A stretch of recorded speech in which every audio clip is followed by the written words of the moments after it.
can start now. Okay. All right, everyone. Let's get started and do some Content Hub today. Hello, Pune, and everyone else from the rest of the world. Thank you for being here and attending my session today. I'm presenting today to share knowledge on what it takes to become a Content Hub developer. And I want to get you ready when we are thrown into a headless world in this modern and broader digital experience platform, and not just isolated to an XP, or XC in this world. So just a quick introduction of myself. I'm Venu Vustipalli, like Rohan already said. I'm based out of Texas, USA, a solution architect at PK, which is a Sitecore Platinum partner specialized in XP and Content Hub. Just a little bit about my background, with over 15 years of experience in web content management systems in my journey. I was introduced to Sitecore roughly 7 years ago.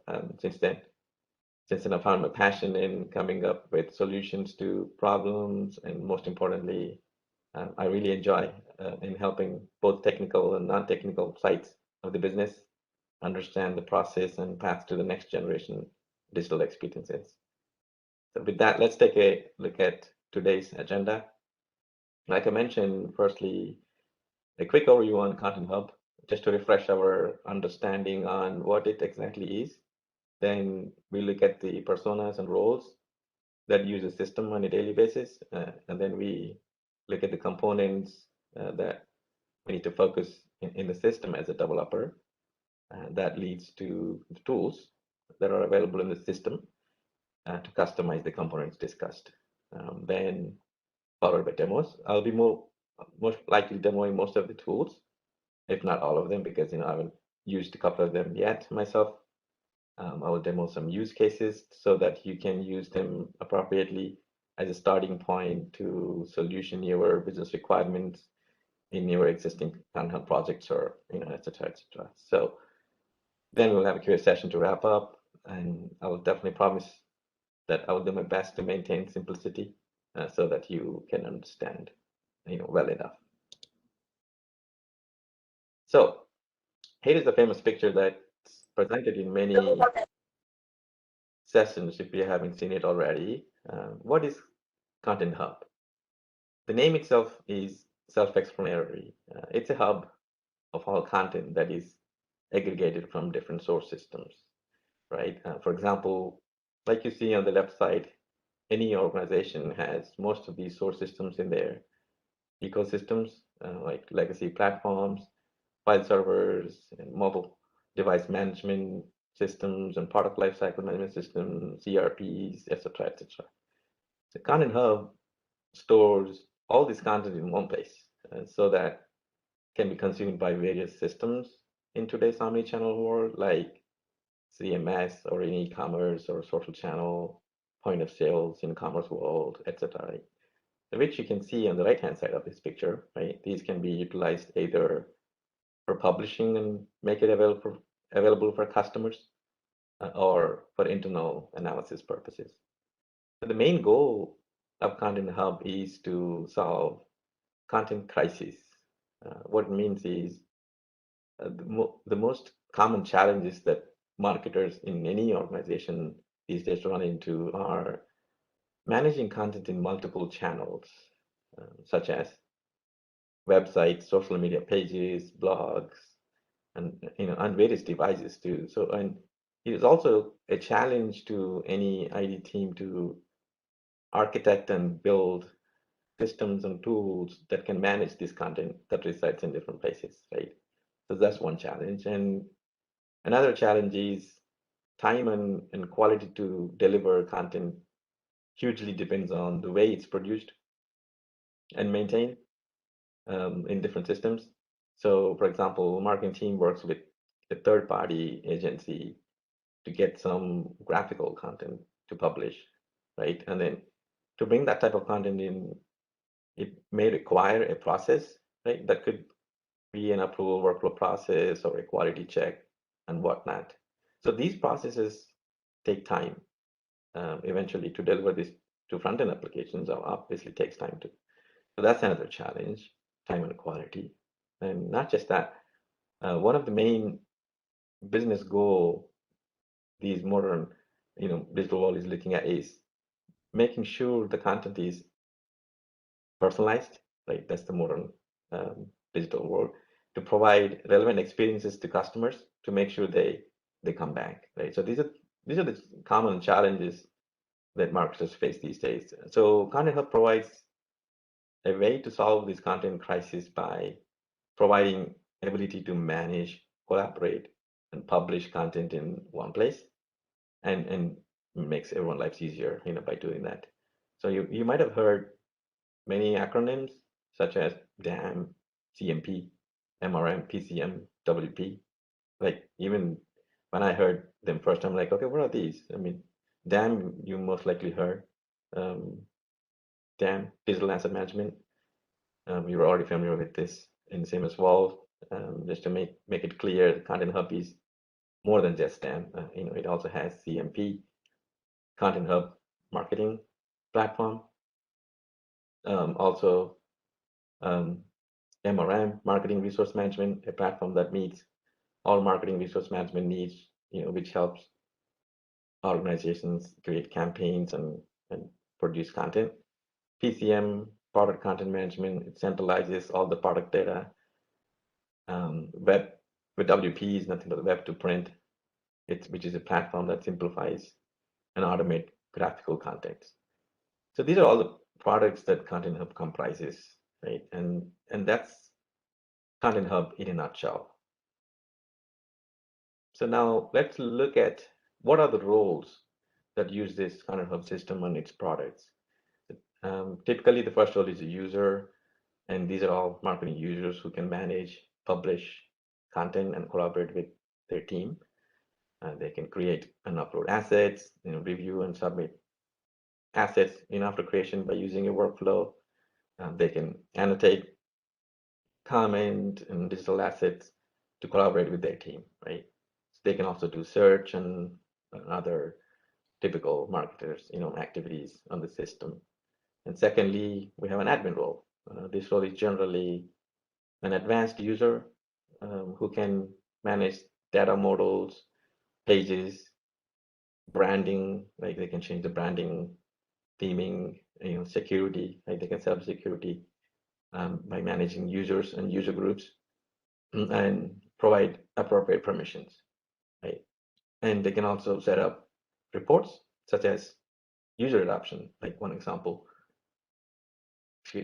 like how many users are using the system or successfully, logged in. So another example of a report is that, a report that can display the asset statistics, right? I mean, different types of assets, like on a bar chart or a pie chart, etc. So the third one is the developer role, excuse me, who can customize various components of the system, such as data components, structure components, and extension and cloud components, which we're going to discuss this in a bit in the next slide. We're going to be focusing on this developer role, not the admin and user role. And usually developer role pretty much knows full functionality of the system, and some of the responsibilities overlap admin role, especially when defining data models during requirements gathering phase and creating taxonomies, schema definitions, and DRM contracts, etc., etc. So these are the main three roles in Content Hub. And a typical learning path would be from user to admin to dev, right? I mean, you basically do Content Hub fundamentals training available on learning.setco.com first, right? And then you do mock, professional mock DAM implementation training, and then followed by enterprise training. So there is usually, there's some assessments conducted after the professional mock DAM implementation training. The first one is open book, and the second enterprise training is closed book. And we also have individual Content Hub developer certification exam recently introduced a couple of months back to get certified. So that's about roles and learning path. And let's dive into what are all different types of components in Content Hub that a developer needs to be aware of, right? The terminology components in here meaning that it's not like a section of a page that we normally build inside Core XP as a developer, right? Usually, it means that a specific area of Content Hub, and these components act as a main building blocks, to run a Content Hub instance. So a Content Hub developer pretty much works on 4 types of components: data components, structure components, extension components, and cloud components. So while it's important that a Content Hub developer understand the functionality of these components, they should also be, able to customize each one of them that matches with their business requirements, right? They should be knowing all this, so that they can customize at the right place.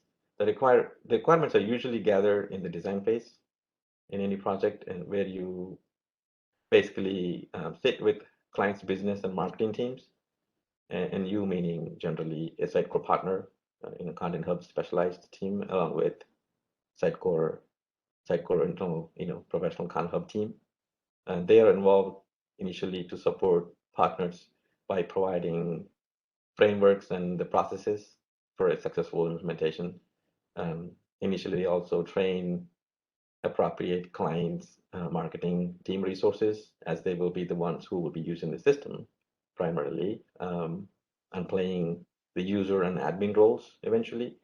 Like I said, admin role can overlap with the developer. They will work together, most likely. So now, let's dig a little deeper to understand what each of these components and where dev can customize in the existing functionality. First one, data components. It consists of main data in Content Hub. Example, documents or videos or photos, along with their associated properties and relationships. So every data that has its own properties and relationships. That brings up an important component into the topic, which is entity.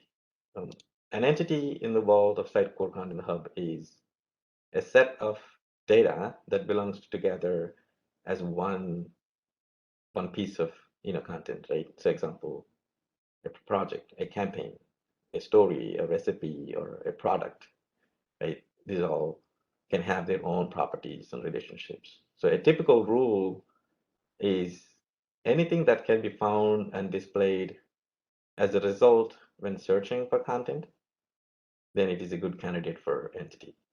So Sitecore Content Hub is designed to allow creation of one's own entities, right? Marketers can create their own entities, relevant to the way users conduct their marketing operations.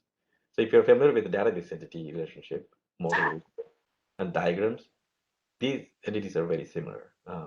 So in a Content Hub world, we have a system with most of these are defined, and you would end up either tweaking them or create our own to align with the client's business. So generally in the design phase, while defining data model, we use some templates provided by Sitecore Content Hub team and fill in the information in documents to help us with customizing and extending the Content Hub instance.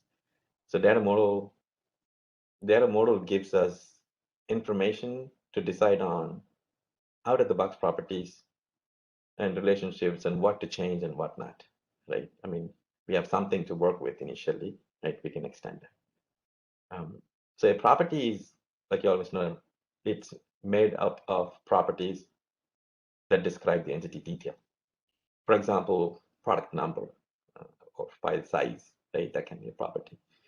And relationships between entities give a meaning to the marketing domain model. By creating relationships between entities, we can make entities more defined and richer without duplicating data. So we don't have to duplicate the data if we have relationships between, like taxonomy, right? You can define taxonomy or option list. So example, a product can have multiple variants, right? And each of them can have a pack shot. A recipe can have multiple products, blah, blah, blah. So that's about data components in the Content Hub. And on the picture, you can see also the asset entities. Mainly, Content Hub, deals with the assets, right? I mean, DAM is the main product, and then deals with the asset entities and where marketers come and create those assets. So the next one is structured components. So these components are kind of a glue to connect and form relationships among data, which is nothing but entities that we just discussed. Like you see, entity definitions, taxonomies, portal pages, and option list. These are the components that exist in structure components.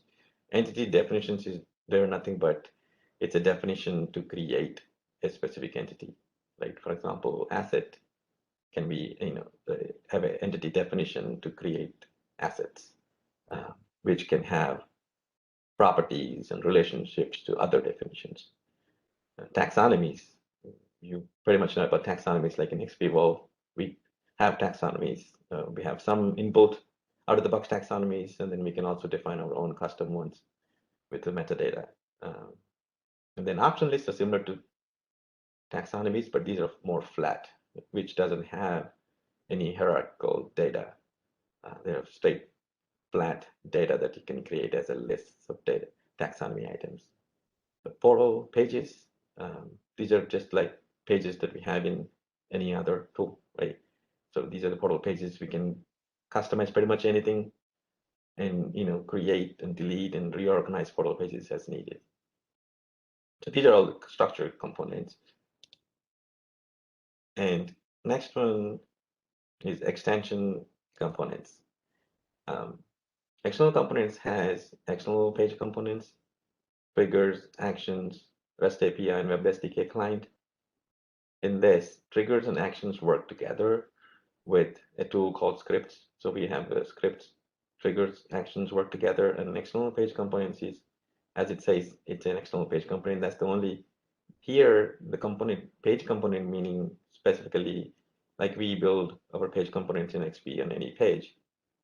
This is also a way to create a page component, right, on a page by using the external libraries, mostly the front-end code, HTML, JavaScript. And triggers and actions, triggers, it's a push mechanism, right? I mean, it triggers something based on some events, and it's going to trigger some actions. So the actions are, they're objects that can be included in other page components, and they also they can be trigger a script, that's defined based on some events and all that. So we're going to take a look at that in the demo later. And the fourth one is the REST API. In here, REST API is similar to any other REST API here, and it's a hypermedia API built on top of this TP, and it supports most of the verbs and request and response codes. And the Web SDK client, it's the most important one for the developers because most of the site code developers are from the .NET background, and SDK it's an external tool that can make our life easier to implement our own logic and manipulate and do any CRUD operations. So these are the external extension components, and most of these will be demoed in a little bit. And the last one is cloud components. So we also have logic apps and Azure functions, and these are Azure cloud services that managed in Azure platform. I mean, if for example, if we have a data in external cloud or on-prem systems, that we can, we want to do any migration into our own kind of system, so we can set up these tools to automate and schedule a workflow to migrate and refresh data in Content Hub instance, like logic apps and Azure functions. So these are the pretty much two items in this component.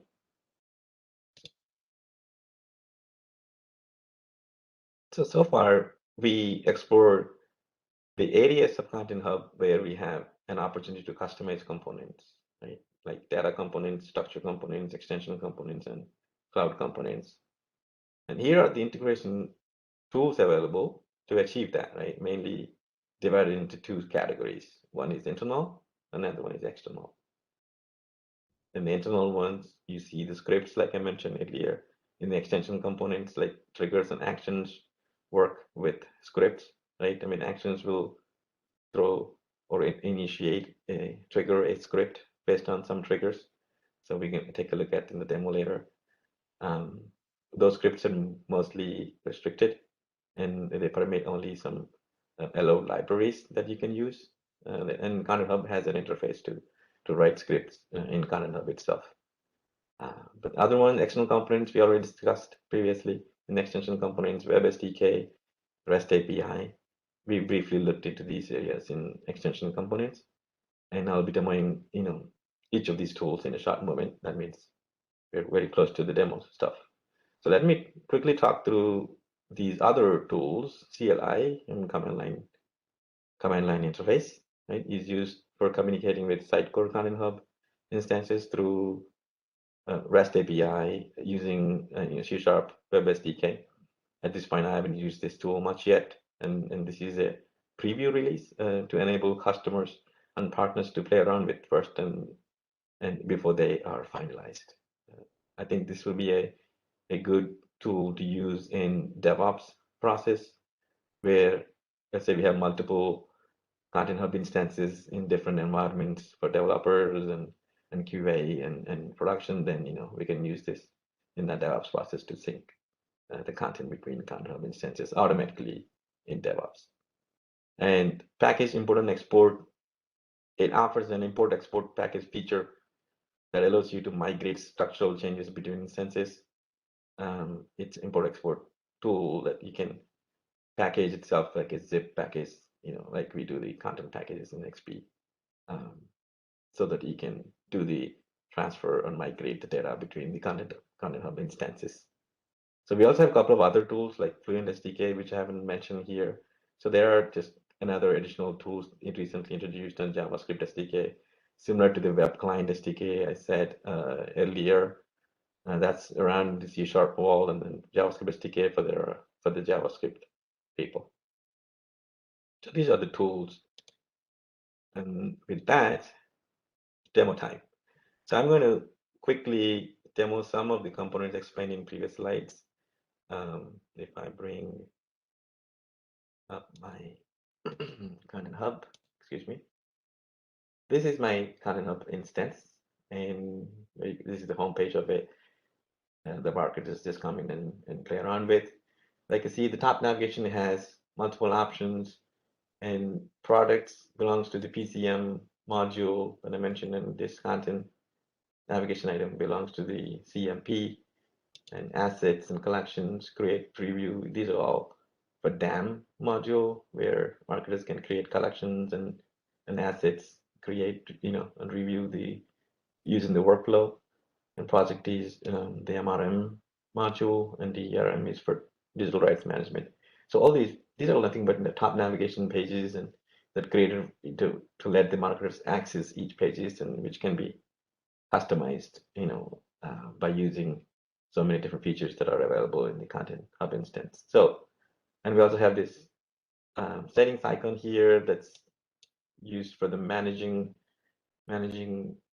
different modules that are available in the Content Hub instance. Like I mentioned, different tools earlier, structure components, for example, pages, right? The pages we have, pages here, open up. All the pages that we saw in top navigation, they're all in here, where we can add the components and modify any existing ones. So we can't just create any new components like we do in XP. We are restricted to create only some external components based on an external component only.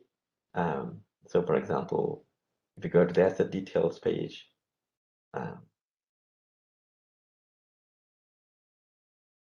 these are just sections of that page where we can add some out-of-the-box components, and we can add new components, on that section. So if we go back to the assets page, the assets is nothing but a search page where it returns all the assets that are existing in the Content Hub instance. So for example, these are all some sample assets that I uploaded, for the demo perspective. And if I go to any asset details page, which is what we were looking at in the manage section. So this asset details page has different layout and different sections and properties and whatnot. And these are the couple of custom properties I created in a custom section where you can see the asset source and content security. They're coming to the taxonomy, which is defined. So this activity that I'm explaining now, it's all done during the initial design phase when you sit with marketing team to come up with a data model and what properties that needs to be there for each asset and entity. So that's about the pages. And if I go back to the managers pages and taxonomies, we also have taxonomies. So I can't find it because I zoomed in. So that's why we have the search here, the taxonomies.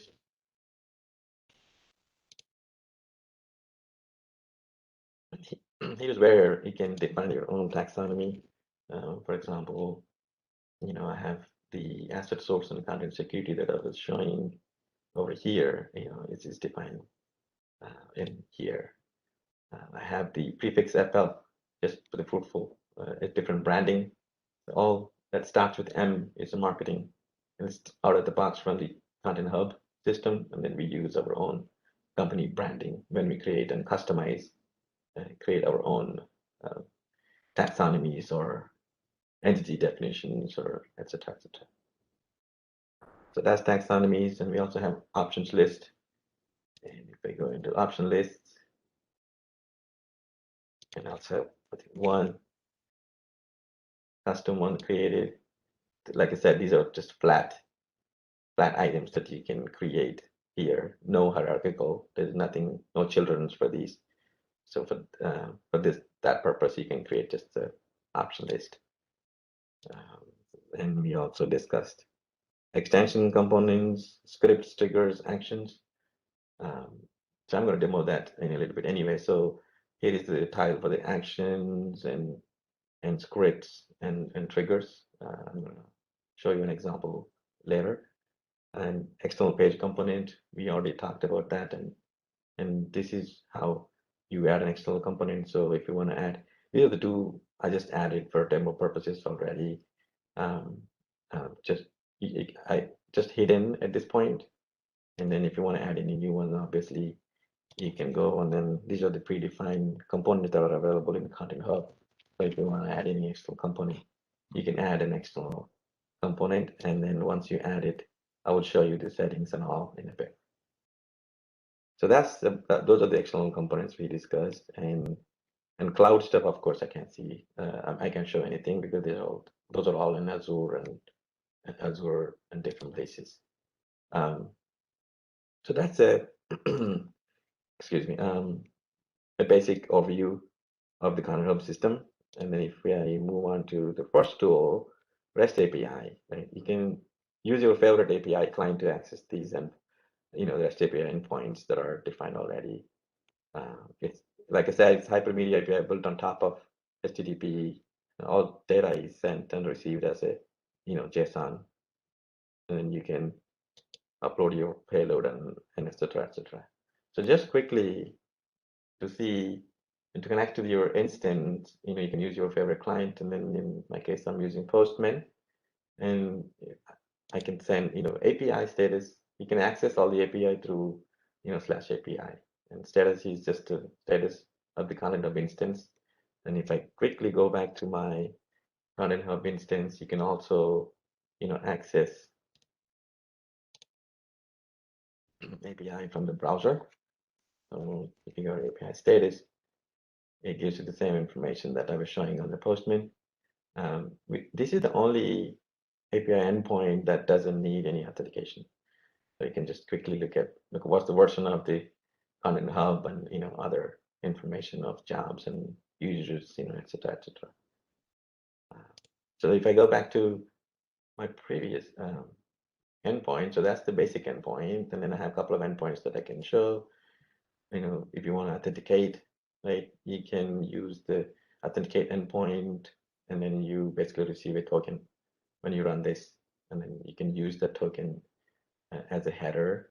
So for example, my jobs, to see my jobs, I need to have a XAuth token, and that token, of course, I'm using by using the authenticate endpoint. And like you see, once you run the jobs, you can see how many jobs are being in process in the system, and et cetera, et cetera. And like we saw entities as on, like for example, and we saw an asset details page. So if I quickly go back to the asset details, so this is, like you see, this is the English version of asset, and there is an entity ID for this asset. And we can also access this entity ID on the browser in a different way, like through the API. If we go to API entities, and it's 31777 entity ID. And this is one of the very useful, page for developers to understand what's the JSON, structure, and so that you can use as a payload, right, wherever it's needed. So you can understand, okay, where's the file name property, and the structure of that, and then you can understand the relations as well at the same time, like what type of property is this, like, okay, backdrop or compensate, right, and where exactly it's residing in the taxonomy relationship that's defined. So these are the main two properties and relationships that you can come to this page and take a look. So we quickly go back to the Postman, and this accessing this endpoint entities will give you the same thing. It'll give you the same JSON data response with the properties and relation that we just saw on the browser. And another endpoint we can use to check the entity definitions as well. In this case, a method is one entity definition to create all the asset entities.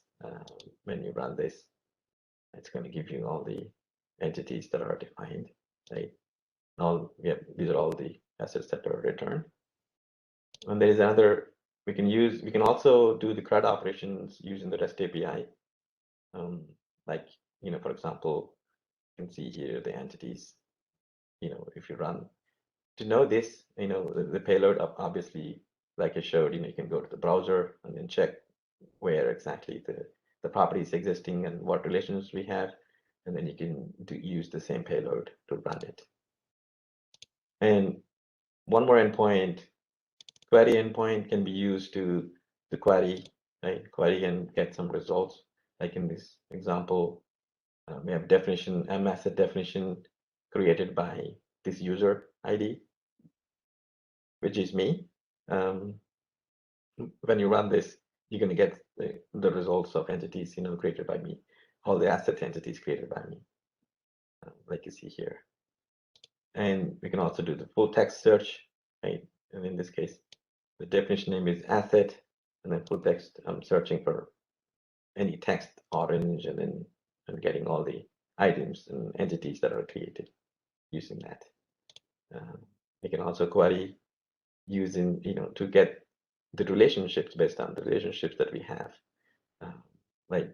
Like I showed you earlier, I have some custom taxonomy that can be, accessed through the AND operations. We have definition, name, assets, like previously, to access the assets entities, and then content security to asset is the relationship, and then we get all the entities by querying like this. So these are mainly the query endpoints, and this is another way of doing it, of all the assets and asset type is that the parent asset type ID is this one, which is backdrop assets in my case.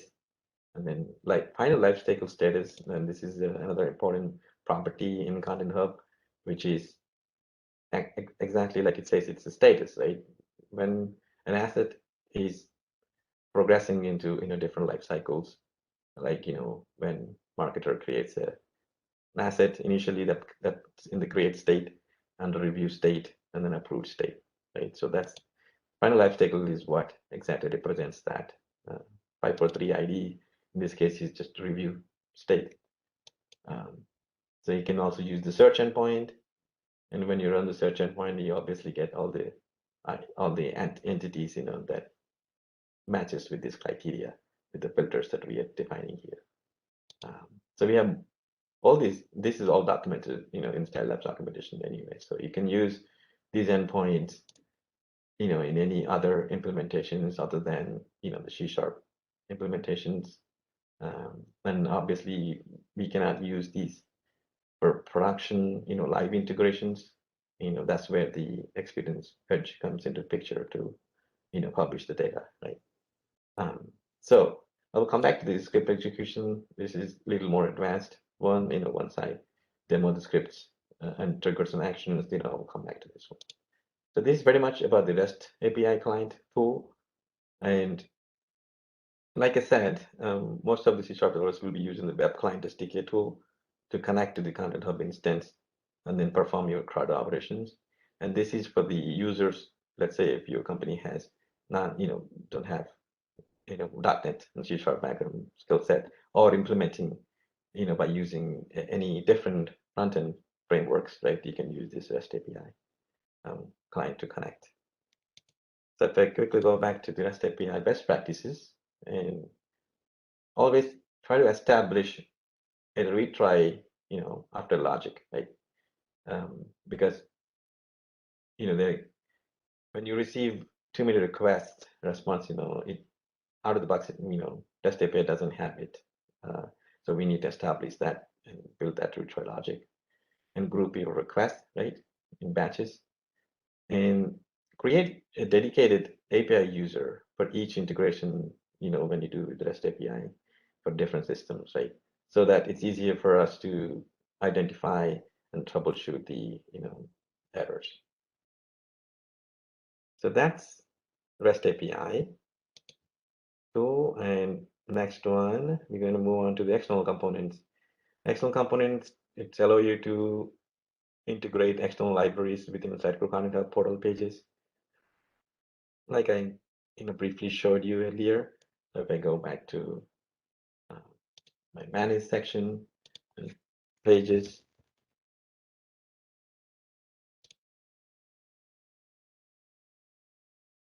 and for example, if we go to the asset details page, because that's the page that we are looking at earlier, which is the details of assets, right? With our custom properties out of the box, properties and system properties shown here.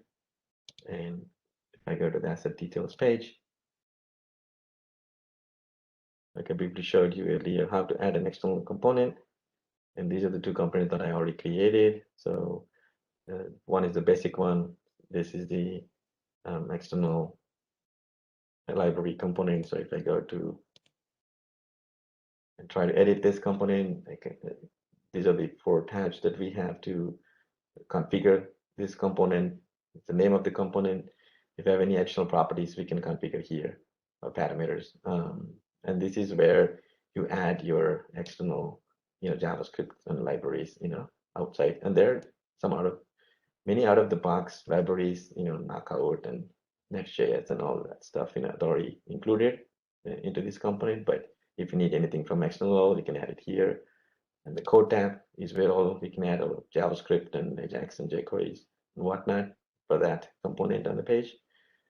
In this case, this is just, a basic sample code that's literally subscribing to entity loaded event. Like when entity is saved, it's basically trying to sync the description into the component. So whatever the value that's there in the description, the HTML markup, I'm just showing the title and description. And messages is used for the translation perspective, which we don't have it in this case for the demo. So if I quickly enable this one,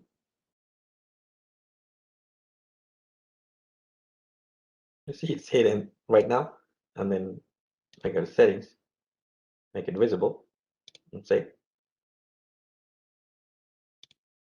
if we go back to the asset details page, you can see the title and the description that's already there. So the JavaScript I was working, let's say we quickly edit 0 and save. And you can see that's already automatically updated. So that's how this external component works, the basic use case. But let me turn off this one and turn on a little more, relevant and little more advanced external page component. So this component literally shows us some related assets from the REST API, based on some query that we run. So if we refresh this page, you can see related assets links that are shown that are running in that query. So if we quickly go back to, you can see the next and previous button to see what are all the related assets, for this kind of asset. So if I go back to the component,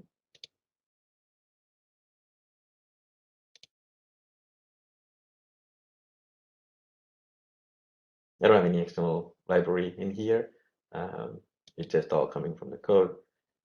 Quickly, if you look at the little code here, we have an REST API, endpoint query used to definition name is masset, and to grab all the full text between the query of fruit, right? All the assets that has fruit search query, then we're returning all those items in here, and then subscribing to the entity loaded as soon as the title is changed. We want to make that as part of the related assets, and then we are injecting once it's saved. We're injecting all these entity items that are received from the REST API above into the template HTML markup form item, and as a links under results. So we basically injecting all the items that are related items that we're getting from the REST API query that we are using here. So that's how we can combine the REST API with this external component and use it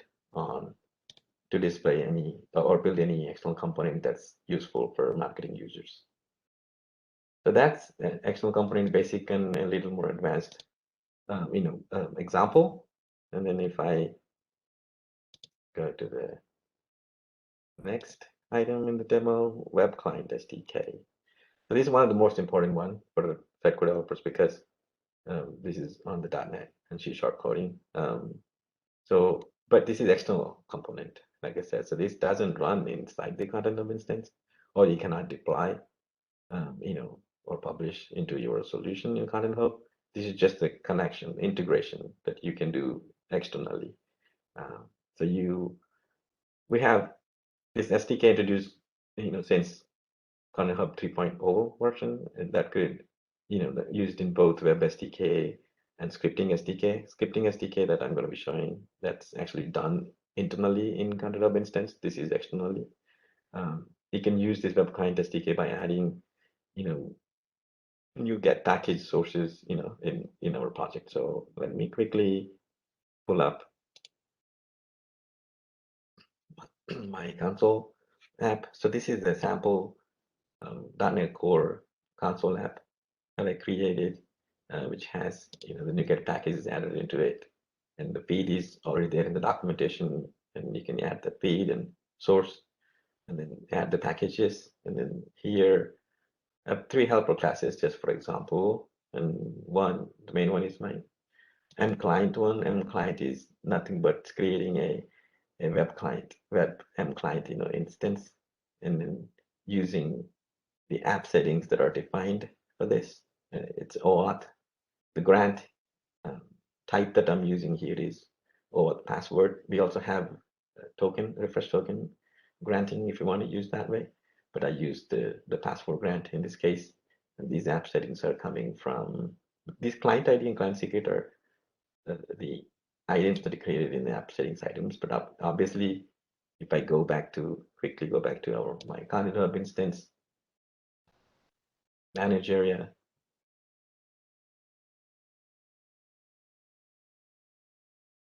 OAuth clients, I found it.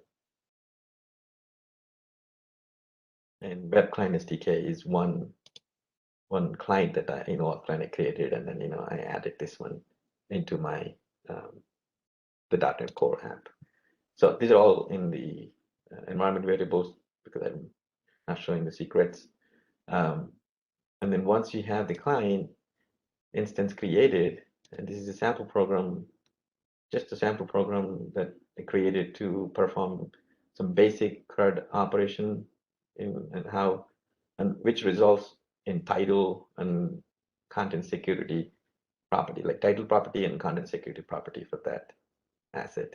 So in this case, this is an asynchronous task running to just a logging information that we can use and basically checking for connection with my Content Hub instance and then calling and an asynchronous task again to get the backdrop assets in my use case, which is an asset type. Backdrop is an asset type, and that's method. That task is pretty much running a link query, which has the definition name.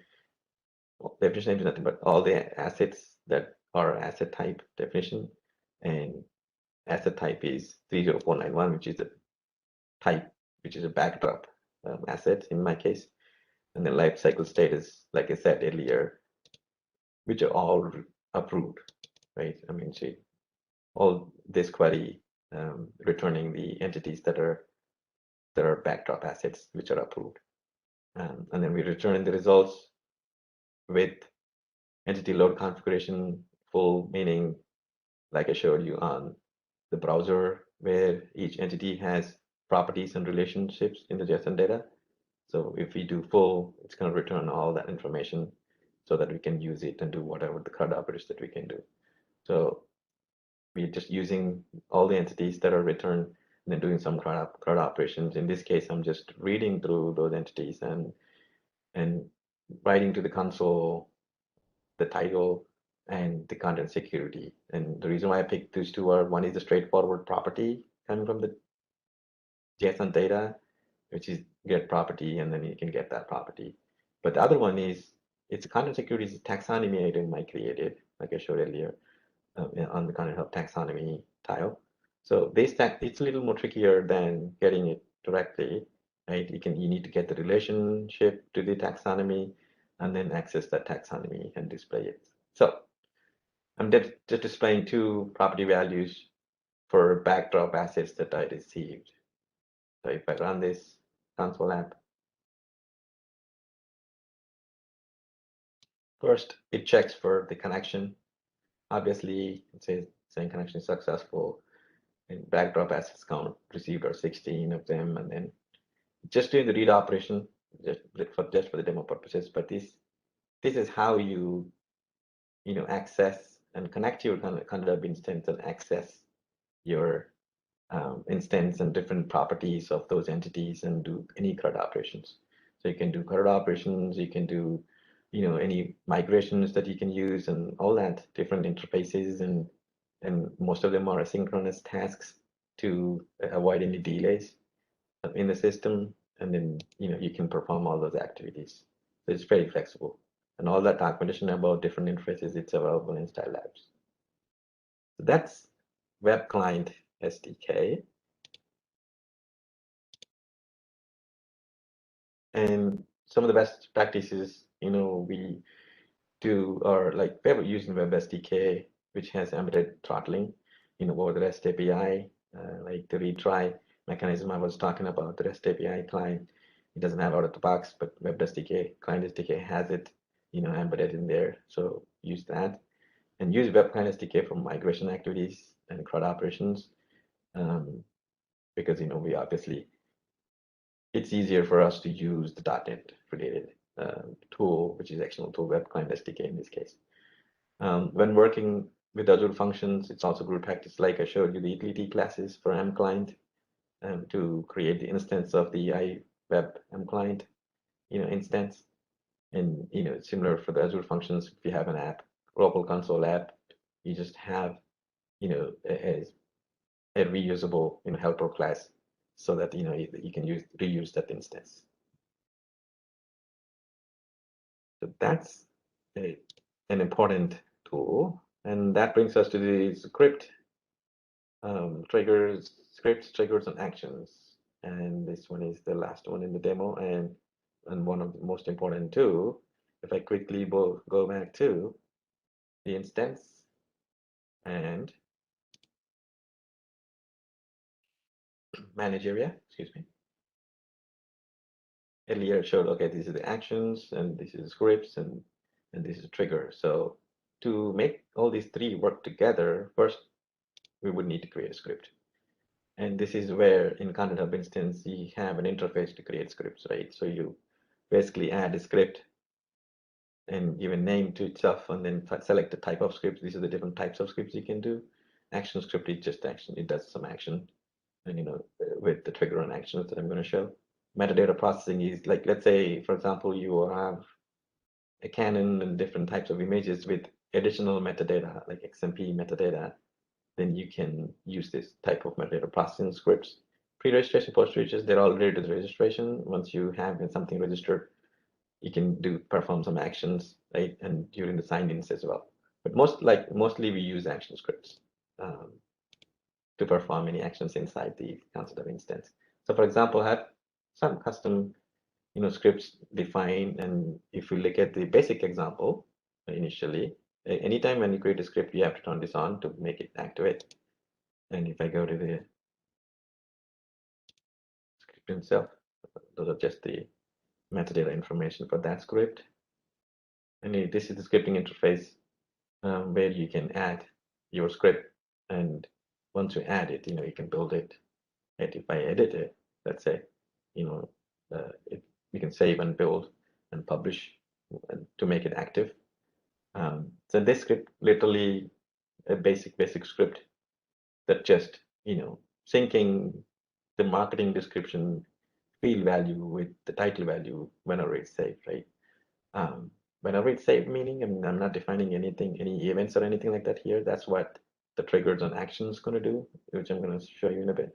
But in this when you're coding this one, the two main objects that are very important to notice are the context and client objects, which both of them has a bunch of useful properties for developers and a lot of documentation around that too. In this case, context, have different properties are used for these purposes to get the target ID. Okay, what's the entity ID of that asset? And then this is client object I'm using it just to log some information. So this doesn't have any IntelliSense or anything like we have in our favorite IDEs. So that's the disadvantage, obviously. And obviously that's why we most likely to perform our actions in the web client SDK. And if that needs to run in Content Hub instance in the background, then we come and copy paste that code in here and set up the way we want it by using the triggers and actions. So anyway, so this one has just market description synced. And to trigger that one, if I go to trigger section quickly, we come back from the beginning again. Manage area, triggers.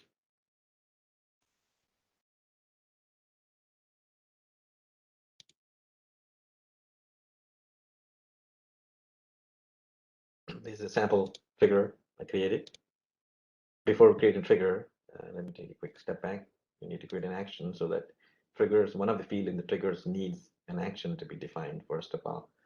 So if I quickly go to actions, for that marketing description, I create just an action that has a name, a label, maybe just a label, and type of the script that I'm going to be, using in this action, which is action script type, and the name of the script that I created earlier, sample scripts, sync market description.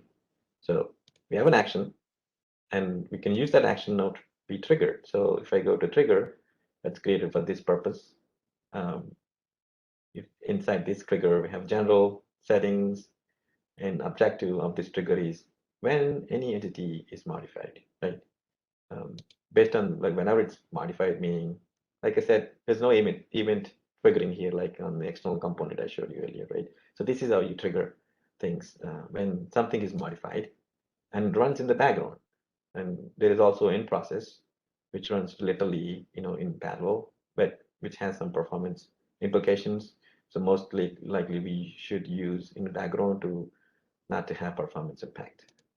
The condition is what exactly it means, condition, like when any of the assets title is changed, right?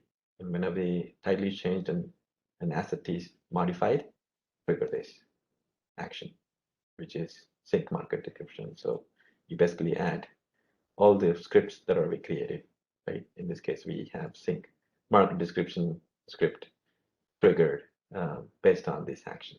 So that's how you tie all of them together. So you create a script, you create an action for that, and then you trigger that action based on some conditions. So let's quickly test what's going on. I mean, like let's say, for example, this is the asset details page of one asset, and in our script, we mentioned, okay, we we updated the title, excuse me, and then just sync the market description with this title, right? Once we perform that. So let's say we save it, and I mean, it's not going to directly sync it because it's running in the background.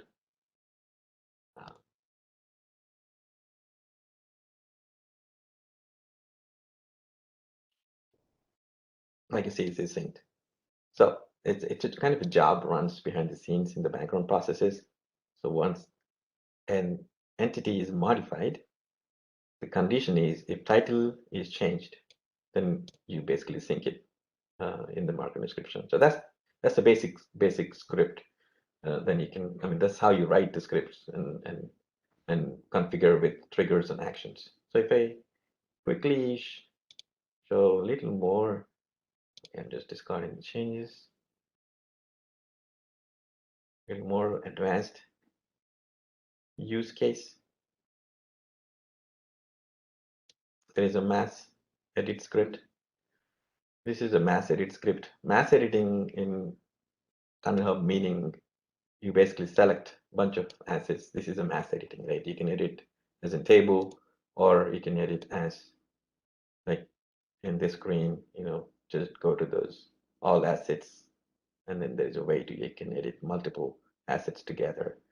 Um, and in this case, I have a script. Okay, I'm editing a bunch of assets, right? After I'm editing, it creates a job. Like every time when we do perform some editing activity, it creates a job. And by using that job, it runs through those assets, and then in this case, I'm just, okay, getting that job ID, and then based on that job ID, go to all those entities that are edited in the mass edit job, and then update the marketing description for those, each item, and append, prepend the final lifecycle status like add approved or whatever the status, right? Just go ahead and add to the marketing description of that entity, which is this in this case, right? So that job runs. This is what exactly the script does, but this can be triggered, right? I mean, through REST API too. So this script has an ID. So if I quickly go back to the last use case that I mentioned, which I will show you later, I can send a payload as the job ID as a payload to this script, and make it execute too. So I can execute any script that we create in a Content Hub interface with ID by sending any data that you want to send with the request, right? And then we can have in the script and return the result the way we want as well. Like when we run the script, it basically goes to all those 4 asset IDs, and then go to this is the original marketing description that I'm just receiving as a response, so that you can use this information anywhere in any of the implementations that you're doing using your REST client, right? Or in any of your front end, applications. So the new, like I said, the new marketing description which is nothing but it's prepending the final life cycle status before the marketing description. So that means when you run this thing, it's going to execute the script for this job. This job is nothing but the mass edit thing that I selected on the screen. All those entities will be updated with the new marketing description by prepending the approve. So this is more little more advanced use case that you can. So this how you can connect each of the tools, to make it your business requirements, possible by the architecture and the different tool set and skill set that you have in your organization. So that's the advanced, more advanced, use case.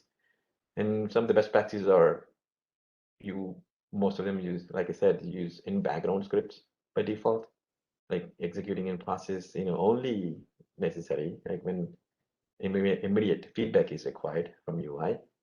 And always avoid time-consuming operations as in process, because it's going to delay your UI for your any page for marketers.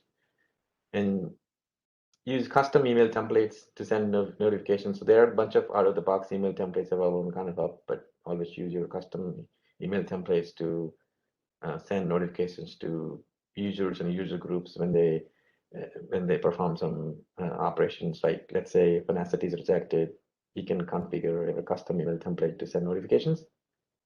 Execute a metadata script to update additional metadata. I also already mentioned XMP metadata. Use the metadata script instead of the action script example I showed.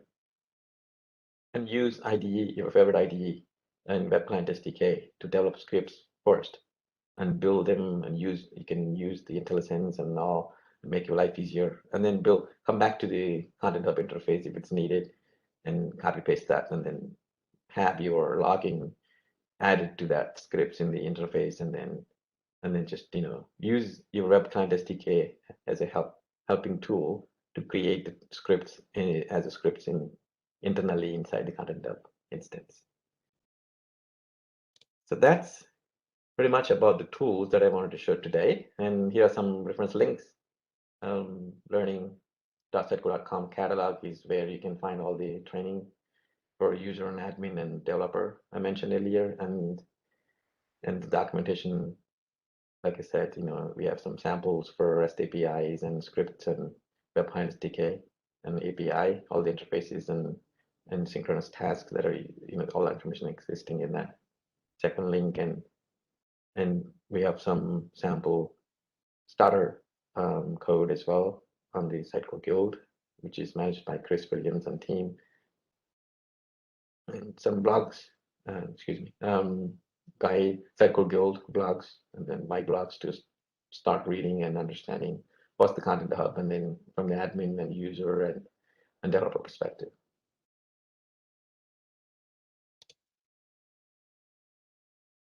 That concludes the demo, which brings us to the questions and answer sessions. And sorry for running over a little over on the time, and I will answer to my best of my knowledge if you have any questions.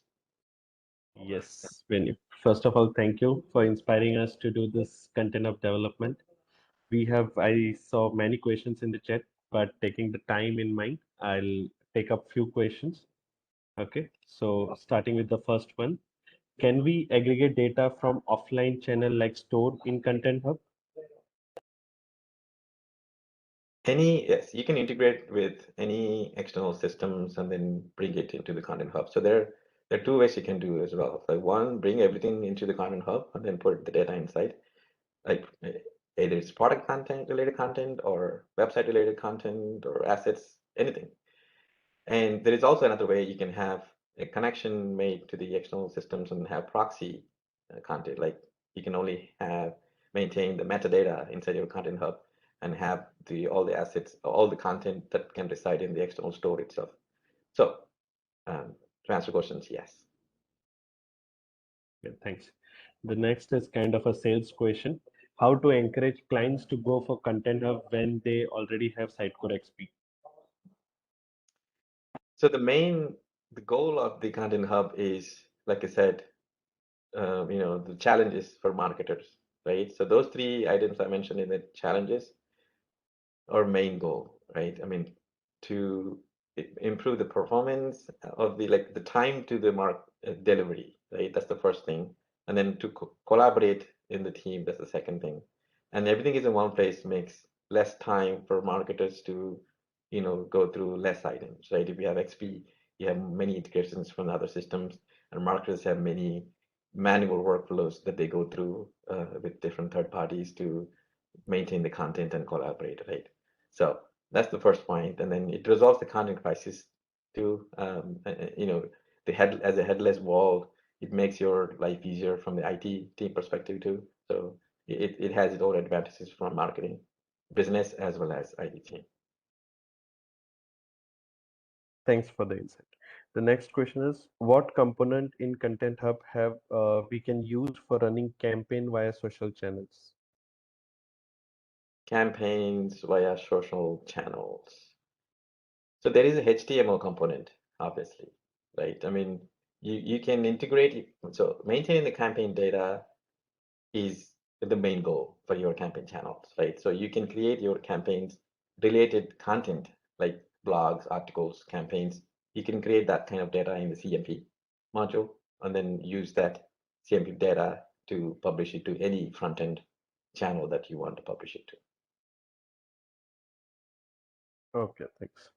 Next is how advantageous Content Hub is when we have a third-party media provider and we can consume it via Azure APIM in Sitecore XP. How Content Hub play a role in such use cases? So if you have a third party DAM and you are trying to use Content Hub, that means you again have content in different places here. So I would always encourage to have everything in one place, right? I mean, Content Hub meaning everything's supposed to be the hub of the content is Content Hub. So you should either have only one DAM, which is the Content Hub, or the other external. If you have only external third-party DAM, then you won't have other features that Content Hub has. Then you can only use Content Hub, uh, the modules like CMP and PCM and other, and then try to integrate, with the other one, and duplication of data is possible there. So most likely, if you have a Content Hub, that's your main DAM and CMP and DRM. That's the route I would go. Yes, I totally agree with you. The next question is, in case we want to migrate media files from other system like SharePoint to Content Hub, then we need to have public URLs for these files. Is there any other alternative way to do so? So the any items that are create entities, that's the best word that we can use. Any entities created in Content Hub, or any migration activity that we do into the Content Hub, that they need to have public URLs, right? If it's available in the cloud. Otherwise, you can migrate it and put it in the Content Hub. And the other way is, I mean, you can like put it in the file system somewhere and then use the web client SDK and use the migration, you can build your migrations web client SDK code and have your either migrate using the Excel spreadsheet or files that existing in other file server or using URL, public URL. So those are different types of code, and we in the community we have some examples of that code available. Yes, good question, I guess, because this is kind of a use case when you work with the government clients. They don't want everything to be public, right? So this is Exactly. Web client SDK is there for rescue. There. yes. The next is, what is the difference between taxonomy type and relation type member? Taxonomy type and relation type. So we have taxonomies and option lists. Relation type, so properties and relations are together, right, for an entity. So any entity assured in the JSON data or on the asset detail space, you see the properties and relations to the asset types. But the taxonomies are like taxonomy, right? You have hierarchical product and then, any children, like let's say you have geographical, right? You have America, then you have, it's English, Spanish, and all that. So you have Asia, you have different languages and blah blah blah. So that's a type of hierarchical data in taxonomy. So in the counterpart for the taxonomy is the option list, which is a very flat, no hierarchical data. That's what we use in Content Hub. But there is no relationship between the properties, the relationship type that you said, and then taxonomy type. They're a little different. Yeah. Thank you. Next, in which situation to go for CLI as an integration tools? Yeah, the good example that I had in mind was using in DevOps, right? When we have our CI/CD pipelines defined in a big Content Hub developer environments, like for locals, usually if you have a big team of Content Hub developers, then you will have your own instance locally. And then to sync the data, then publish it to a QA Content Hub environment, let's say, we can use the CLIs, right, to sync the data and then merge it. Thank you. The next is why Content Hub is called 360-degree marketing tool. 360-degree marketing, that's because the first slide I showed you, uh, it has, it opened up the doors for all sources and all the front-end channels. So the good example I could say is when I took the training for the Markdown implementation, there were a couple of resources from the marketing team, right, to understand how the admin tool works, and a couple of resources from the Sitecore team.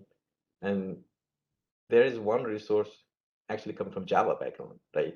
So it, I was initially surprised, like, oh, well, how is he going to do the custom, instance scripts and all C# because they have no background, but still, it opened up the doors for all the other platforms, right? So that you can literally, open the doors for the headless world. So it's literally open to anything and any other channels that you can connect to or integrate to, or any source that you can integrate to. So Correct. The next is what is the use case of variant option? variant option, not pretty much sure what exactly that is. Um, if yeah, if you can just reach out to me on my site, or I can um, answer you and then query and then walk you through that. Yeah, sure. So there are a couple of questions which I can email you, and then we can get to those respective team members or the participants because we are already running late. But I'll take two more which I feel are good one to answer. So what is the best use case to suggest Content Hub for client? Can Content Hub replace an existing product information management system? Oh yes, oh yes. I mean, I foresee we will get into the world where it will replace everything else like XP or XC or anything, right? Because recently, like you saw so many acquisitions that Typecore been making, like Horror Cloud, 450, 51, another Boxever, which is Typecore CDP, and another Moozend for personalizations and other AI activities. And all the product data, like I said, PCM module in Content Hub, which deals with the product, centralizes all the product data. So you basically have a product information management system, and then you bring everything into the Content Hub, right? And we have managed everything in Content Hub so that you can personalize consistently across all the channels at the end of the day. Great. So the next one is how to enable free modeling feature in Content Hub instance. Free modeling, um, I, we can take this offline. I mean, I'm not sure what exactly you mean by the free modeling. Sure. The next one is which extension you are using for Chrome. So this is the last question I'm taking. So I think it's a tool that someone is asking for. Which extension you are using for Chrome to get JSON data prettified? Oh, that's the JSON viewer tool, which yeah, most of the developer uses a bunch of Sitecore tools, and this is just the JSON magic viewer or something. Let me quickly see the name of it. JSON Viewer Pro, Chrome extension. You can have it. Once you load the JSON, it will automatically show in JSON format.